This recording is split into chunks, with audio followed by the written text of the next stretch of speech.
நன்றி. இந்த ஆலயம் ஏறத்தாழ 60 புத்தகங்களுக்கு மேல் இந்த மண்டபத்திலே வடிவீடு செய்து வைத்திருக்கிறது.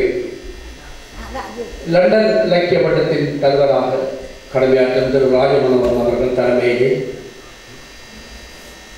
நாங்கள் சிலர் பங்கெடுக்க பல பெரியவர்களின் நூல்கள் அரங்கேற்றம் செய்யப்பட்டன.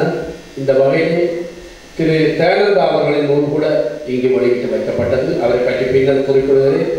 இப்பொழுது அடுத்த பேச்சாளர் அடியே குறிப்பிட்டவாறு திரு ராஜமனோகரன் அவர்கள் கனதுர்க்கை அம்மன் ஆலயத்தில் இணைந்திருக்கும் தமிழ் பாடசாலையை பல வருடங்களாக தொண்டர் அடிப்படை என்ற வகையில் அவர்கள் குடும்பத்தினரும் ஏனைய சில அன்பர்களும் இணைந்து கல்வி சேவையை நடத்தி வருகிறார்கள். ஆங்கோர் எழுத்தறிவித்தல் அன்னை ஆவற்றிலும் புண்ணியம் அந்த சத்திரம் 1000 வைத்தல் ஆலயம் 10,000 நாட்டல் அன்னை ஆவற்றிலும் புண்ணியம் கூடி ஆங்கோர் ஏழை எழுத்தறிவித்தல். ஏழை என்பது வறுமையை குறிப்பு பாரதி கூறுகிறார்.